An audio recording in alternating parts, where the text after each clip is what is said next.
Naomi just was so committed.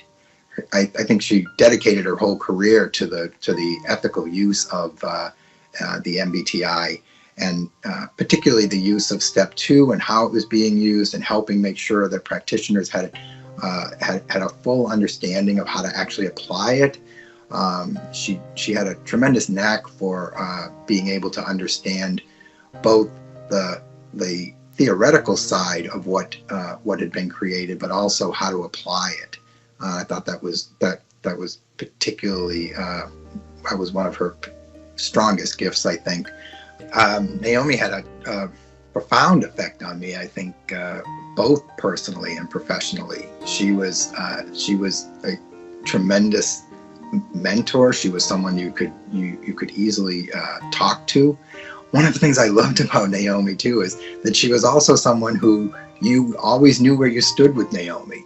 She had a tremendous passion for the ethical use of the MBTI, and she was always willing to give her perspective and always make sure you knew where she stood. And even at times when we wouldn't agree, her passion for what she believed in was incredible. And I appreciated so much her directness at being able to say, no, I don't agree with that, and here's why. And she would just be able to clearly articulate a differing view. I grew to really appreciate that, and I think that helped me both personally and professionally. It was great to get to know both sort of the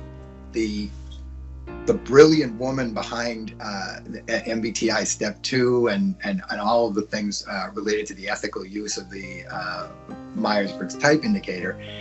And one of my fondest memories was actually going to Naomi's house in Cape Elizabeth. And we went with Betsy Styron. Betsy Styron and I went together, and we spent the day with Naomi, and actually Violet was there, and we played games with Violet for a bit, and we just had a wonderful day together. And it was really wonderful to just have a different perspective on Naomi, where to see her in her home environment and just be able to spend time with her on a more personal level was a great memory. Well, so Naomi was huge for the MBTI and therefore the Myers-Briggs company. She had been working with the indicator probably as long as anyone on the planet. She had, relationships with Mary McCauley and Isabel Briggs Myers. She worked with them very early on. Her first exposure to it was through, if my memory's correct, her work at Berkeley with Dr. Harrison Goff, also one of our founders. He was, obviously he created the CPI, but he was also very big proponent of the MBTI and used it in IPAR in his lab as part of their data collection process. So, over the years, she became truly one of the world's most renowned experts on the MBTI, and used that expertise in the development of the, ongoing revisions to the instrument. She was involved in the 4M revision, Q revision, the Global Step 1 and the Global Step 2 revisions, and she also authored the Step 2 reports and all of the guidance, and then she also used type in her practice. So she did clinical practice for many, many years, used type in general and Step 2 in particular with her ongoing, couples therapy and things like that. She also used it as a consultant with organizations. So she had all this real firsthand experience that she then was able, with her co-authors, to put into the hands of millions of people, really, to benefit them. So she had a huge impact in terms of just being kind of that type expert. So if I ever had a tough question, right, so I don't know all the answers, I'm just a research guy, she and I would talk about these things. And so I'll give you a couple of examples. One time, one of my children took the indicator and got some results, and I called Naomi and I said, Naomi, what do I do with these results? And, so we talked that through, and that gave me a lot of information that I could then use in talking to my son about his results. If I ever had a question about something odd or unusual, she'd be my go-to.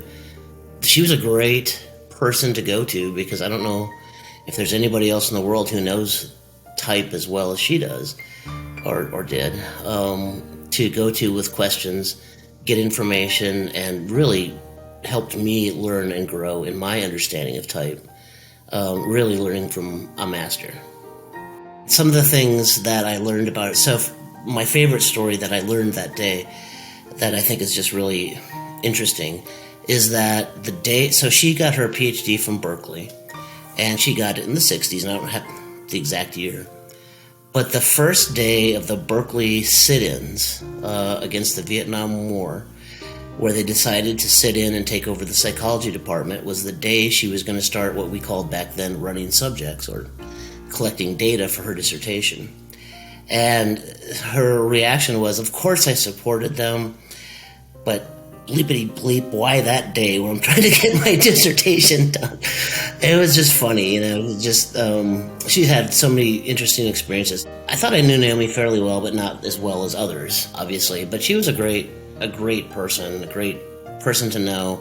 I really enjoyed the time we did get to spend together, and I'm really going to miss her, both our informal phone calls and at the meetings. It's a real loss to the community, and of course a real huge loss to her family. So she's a great woman who I'm going to deeply miss her